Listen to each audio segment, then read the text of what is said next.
জীবন মানেই শত ব্যস্ততা, দুঃখ, যন্ত্রণার পাহাড়। তার মধ্যে একটুখানি সুখ কে না চায়। আর সেই সুখ খুঁজে নেওয়ার প্রত্যাশায় আমরা সপরিবারে বের হলাম শুক্রবার বিকেল ৩টায়। এই ভ্রমণে পরবর্তীতে আমাদের সঙ্গে যুক্ত হবেন আমাদের পারিবারিক প্রিয়জন এবং এই ভ্রমণের মূল উদ্যোক্তা বিভু দাদা এবং তার পরিবার। আমরা সবাই একত্র হয়ে ঘুরতে যাব এই লক্ষ্যে। মালনীচড়া, টাকুয়ার পাড়, কালাগুল, ধুপাগুল পেরিয়ে অবশেষে আমরা পৌঁছে গেলাম কাঙ্ক্ষিত স্থানে। ততক্ষণে দাদারাও এসে গেছেন।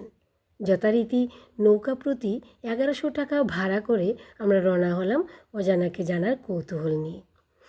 প্রথমেই কি বিশাল গোয়াইন নদী, সেই নদীর তীর ঘেঁষে কাটা ঝোপ, মুক্তা গাছ, যা দিয়ে পাটি তৈরি হয়, বেত গাছ, আরও নাম না জানা কাঁটালতা পেরিয়ে আমরা সোয়াম্প ফরেস্টের একদম ভেতরে যখন ঢুকছিলাম, তখন কী রোমাঞ্চকর অনুভূতির সঞ্চার হয়েছিল মনে, তা বলে বোঝানো যাবে না।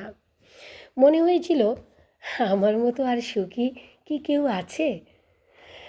আসলে যতটা উত্তেজিত ছিলাম তার সাথে ভয়ও কাজ করছিল। ওখানকার গাছগুলিতে নাকি বিষাক্ত সাপও থাকে, আছে জোক ইত্যাদি ইত্যাদি। বেশি ভয় পাচ্ছিল আমাদের দাদা এবং দিদি।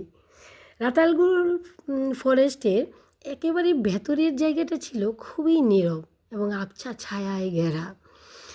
কিন্তু ওই জায়গাটাকে আসলে মানে যতটা ছায়া ঘেরা নির্জন মনে হয়েছিল, কিন্তু তো ঠিক আবার ততটাই ভালোও লাগছিল। একটা রোমাঞ্চকর অনুভূতির সৃষ্টি হয়েছিল।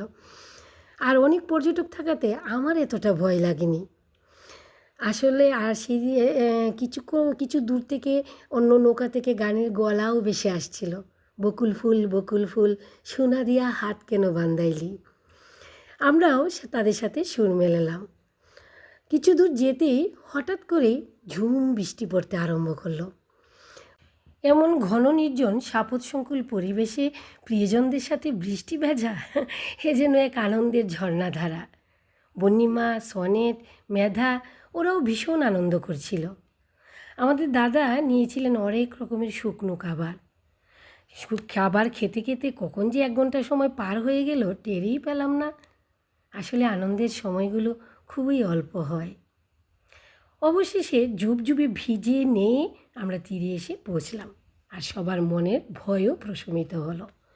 তারপর আমরা কড়া লিকার দিয়ে ১ কাপ চা খেলাম, দাদার সৌজন্যে খেলাম ডাব। তারপর যথারীতি রওনা করলাম বাড়ির উদ্দেশ্যে। আসলে ভ্রমণ খুবই আনন্দদায়ক একটা বিষয়।